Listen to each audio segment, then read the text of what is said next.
relacionada con lo que es Dios y las imágenes. Lo que es Dios y las imágenes.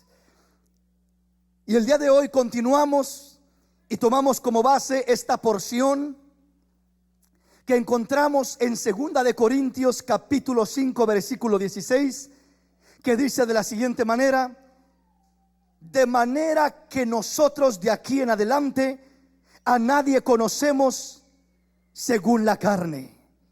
Y aun si a Cristo conocimos según la carne, ya no lo conocemos así. De modo que si alguno está en Cristo, nueva criatura es. Las cosas viejas pasaron, he aquí todas son hechas nuevas. En este pasaje el Señor a través del apóstol Pablo nos habla y nos dice: de manera que nosotros de aquí en adelante a nadie conocemos según la carne. Y aun si a Cristo conocimos según la carne, ya no lo conocemos así. El apóstol está poniendo un fundamento, está poniendo una base especial, y él está diciendo que si a alguien conocimos según la carne, algún gran hombre de Dios, alguna mujer de Dios, algún gran profeta, algún siervo, algún apóstol, si conocimos a alguien, que creo que nosotros no alcanzamos a conocer a ninguno de aquellos hombres que vivieron hace cerca de 2000 años, pero aún en el tiempo de Pablo estamos hablando de que en ese tiempo sí había gente que pudo haber conocido al mismo Cristo en carne, pudo haber mirado aún los milagros de Cristo, ¿verdad? Porque era de la época de Cristo. Entonces en ese tiempo sí había gente que posiblemente miró al mismo Cristo, miró a los apóstoles, conoció a los apóstoles, a grandes hombres de Dios, haciendo maravillas, haciendo milagros, Dios trayendo su palabra a través de ellos, y tantas maravillas que se miraron. Pero el apóstol Pablo está diciendo: de manera que nosotros de aquí en adelante a nadie conocemos según la carne. Y dice: y aun si a Cristo conocimos según la carne, ya no lo conocemos así. Alguien podría decir: hermano, alguien de los que vivió en el tiempo de Pablo: hermano, yo me acuerdo de Cristo, yo lo conocí, era de esta manera o era de la otra, o su pelo era de esta forma, su facción física, su rostro era de esta manera, tenía ojos de tal color, su estatura era más o menos de tal estatura. Alguien pudiera haber conocido a Cristo físicamente y decir: yo conocí a Cristo, yo sí conozco a Cristo, yo sí sé quién es Cristo, yo sí sé cómo es Cristo. Pero Pablo dice: quiero decirte algo, hermanito, quiero decirte algo, amigo, dice el apóstol Pablo. Quiero decirte que aun si tuviste el privilegio de conocer a Cristo según la carne y de decir: yo sí conocí a Cristo, era así de alto, así de bajo, era delgado, lo como fuera, su tez era clara o era un poquito morenito, como fuera que fuera Cristo. Dice Pablo: si alguien quiere tener un mérito, si alguien quiere de alguna manera sentirse dichoso porque lo conoció a Cristo según la carne, dice Pablo: ¿sabes qué? Ya no lo conocemos así. Si conociste a Cristo según la carne, te estás quedando corto, dice el apóstol Pablo. Si conociste a Cristo en aquella humanidad, te estás quedando muy lejos de la realidad. Pero ¿por qué? Si Él era así, yo lo miré así, yo lo conocí así. Pero dice Pablo: aun si alguien lo conoció de esa manera, ya no lo conocemos así. Entonces, ¿cómo lo conocemos ahora? Quiero decirte, hermano, que el Cristo que caminó sobre las calles de Galilea, de Nazaret, el Cristo que anduvo en aquel cuerpo humano, el Cristo que fue clavado, aquel Cristo lo conocimos en una humanidad, lo conocimos en un aspecto humano, en una forma humana. Pero ahora dice Pablo: ya no lo conocemos así. Ese Cristo ahora está revestido de poder, de gloria, de majestad. Ese Cristo dice que su rostro es como el sol que resplandece y nadie lo puede mirar por ser tan grande su esplendor. Ese Cristo es un Cristo de gloria. Cuando el apóstol apóstol Juan miró a ese Cristo en el libro de Apocalipsis, ya no lo describe como un hombre ahí caminando en Nazaret o en Galilea. Dice que era un hombre imponente, dice que sus ojos eran como llama de fuego, su mirada, una mirada tan profunda que quemaba al mirarte solamente. Era una mirada profunda, santa, maravillosa, que no se puede describir con palabras humanas. Lo único que puede decir el apóstol es: sus ojos eran como llama de fuego. Ese era un Cristo glorificado, un Cristo victorioso, un Cristo que es poder, que es gloria, que es majestad.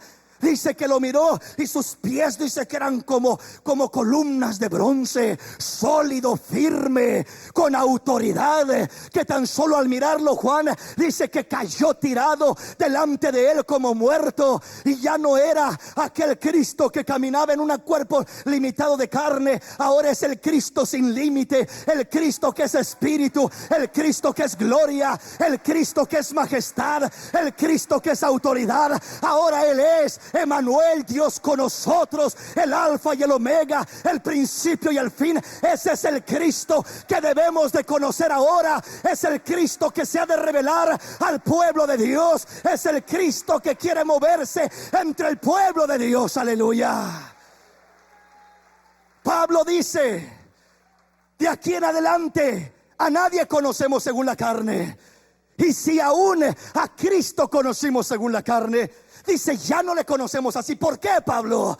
Porque si yo quiero seguir conociendo o buscando a Cristo según la carne, yo voy a andar buscándolo, a ver dónde se aparece, a ver dónde se manifiesta, a ver dónde hay una señal, a ver dónde hay una figura. En este tiempo aparecen figuras por un lado y por otro, y se dice que fulano, que sutano, que mengano se apareció en un lugar, en otro. Quiero decirte que el Cristo de la gloria no necesita andar apareciéndose de esa manera. Él quiere llegar a la vida del hombre y darle un encuentro real y enseñarle que Él es real, que Él es un Dios vivo, enseñarle que Él tiene poder, que no necesita cosas superficiales para conocer al Dios verdadero. Lo que necesita es abrir su corazón, no buscarlo con su mente ni con sus ojos limitados, sino buscarlo con el Espíritu, aleluya, y lo encontrará. Dale un aplauso al Rey en esta mañana. Dale un aplauso.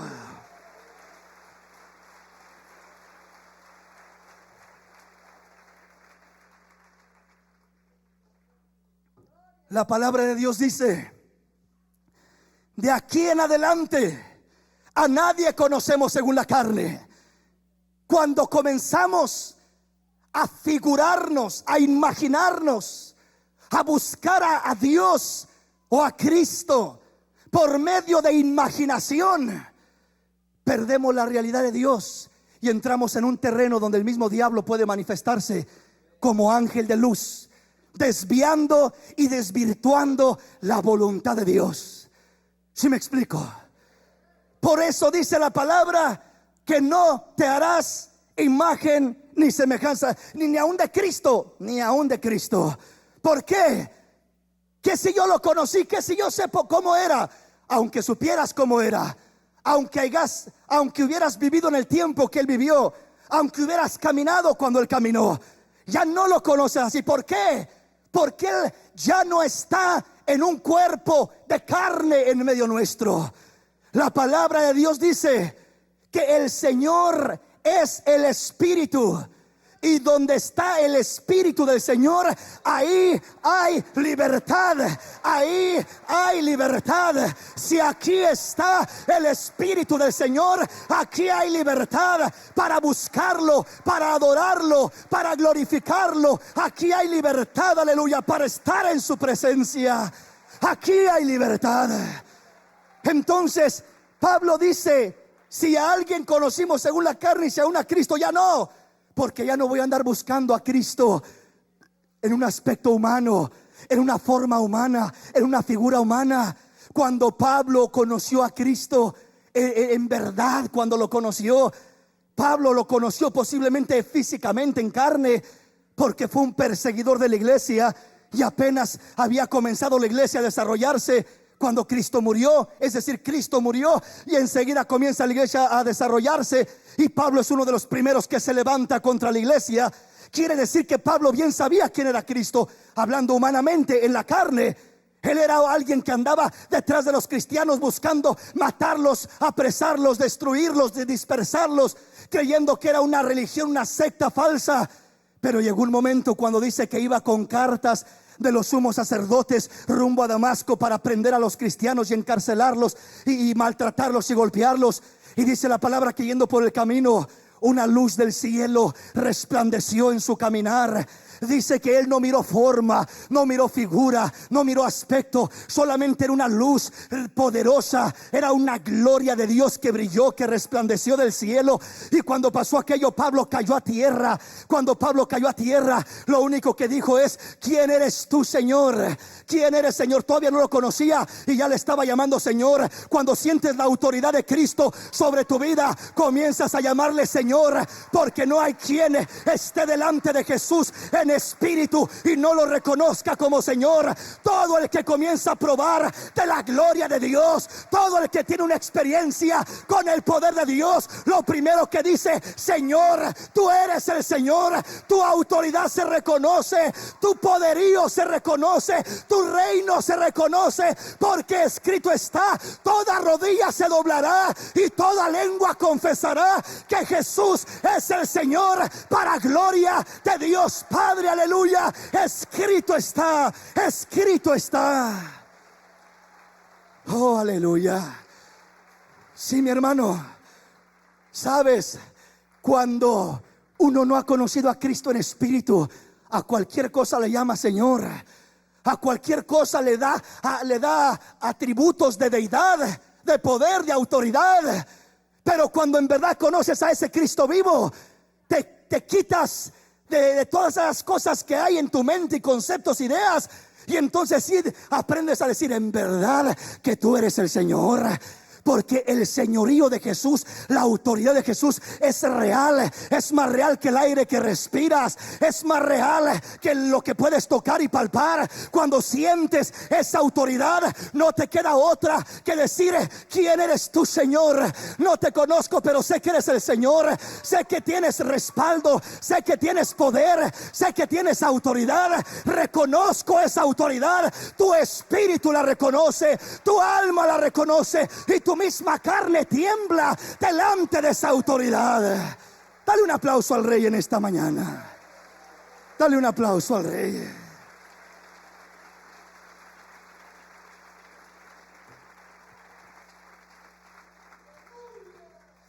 Aquella voz del cielo le respondió a Saulo de Tarso y le dijo: yo soy Jesús a quien tú persigues. Señor, pero yo conocí a Jesús. Pero Jesús era un hombre que murió en la cruz.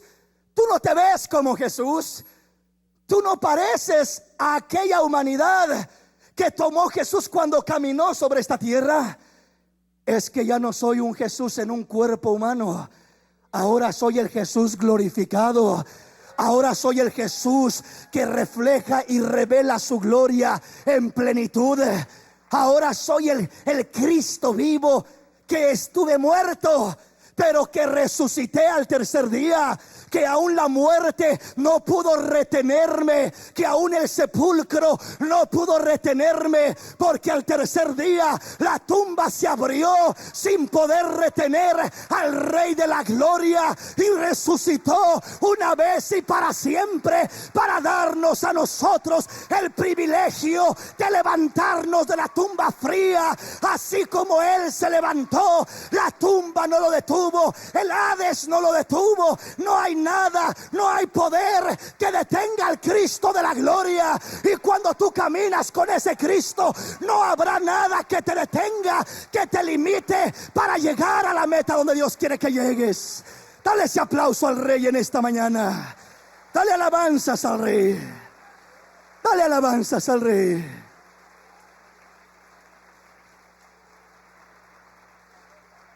Cuando busquemos a Dios, no lo busquemos con la mente. Es decir, no lo busquemos con la imaginación. No necesitas imaginarte para acercarte a Dios. No necesitas figurarte para apegarte a Dios. No necesitas nada de eso.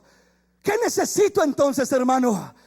Solamente abrir mi corazón, y cosas que ojo no vio, y cosas que oído no oyó, y cosas que no han subido al corazón del hombre, son las que comenzarás a experimentar.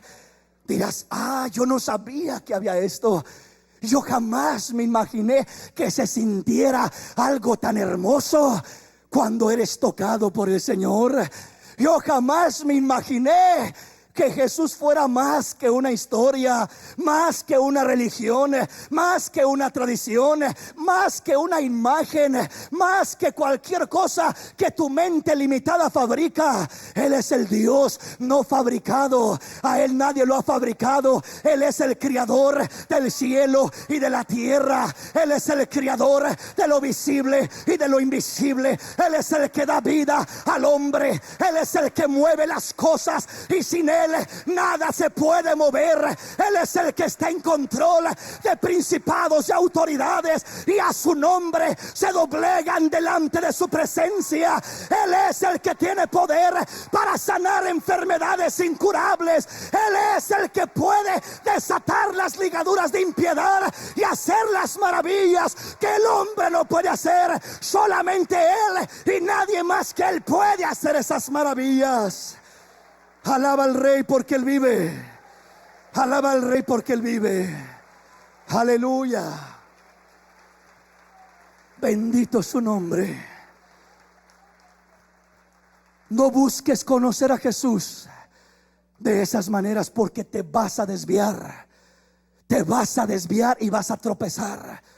Se va a perturbar tu mente y vas a terminar en un camino torcido. ¿Qué hago pues? Dios es espíritu, y los que le adoran en espíritu y en verdad es necesario que adoren. Entonces no necesito imagen, no. Entonces no necesito figura, no.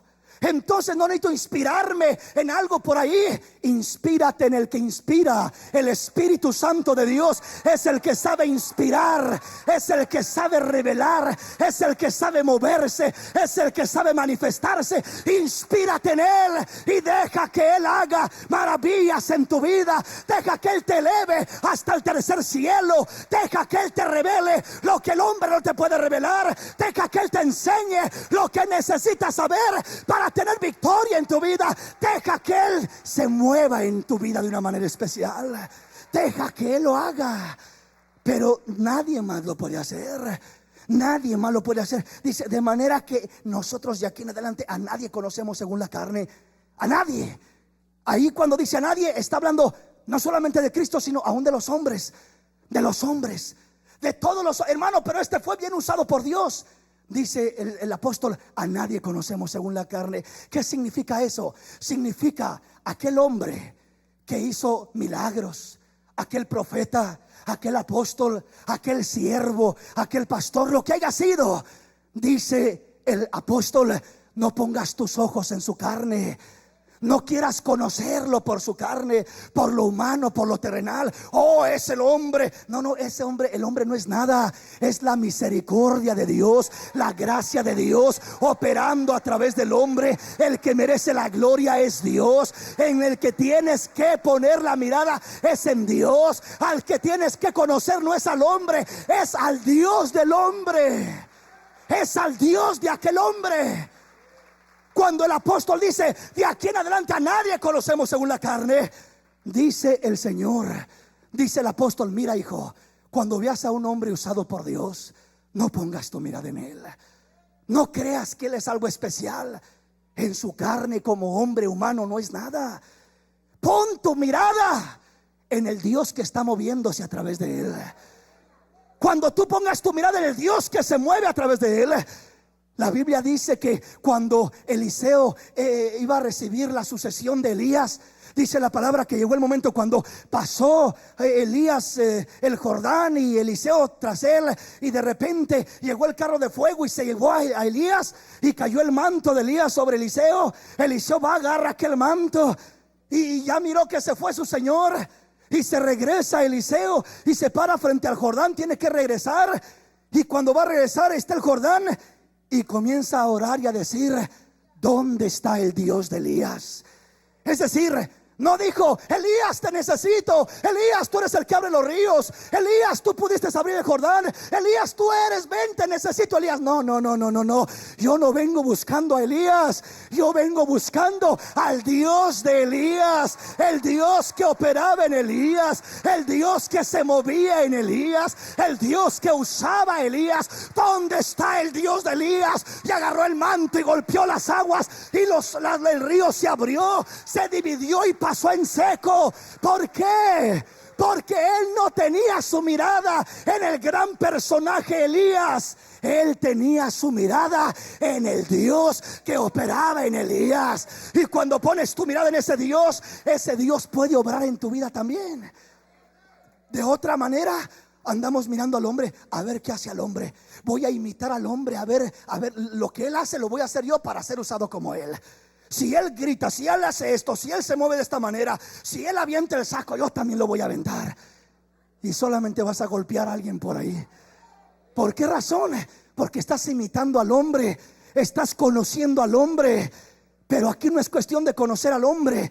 Dios se mueve en ese hombre de una manera y Dios se puede mover en tu vida de otra manera, porque Dios es auténtico. Tienes que conocer al Dios de ese hombre, al Dios de Pablo, al Dios de Abraham, al Dios de Isaac, al Dios de Pedro, al Dios de Isaías. Ese es el Dios que debemos de conocer, y ese Dios hará proezas, ese Dios hará maravillas en tu vida. Conoce al Dios de los siervos, no a los siervos.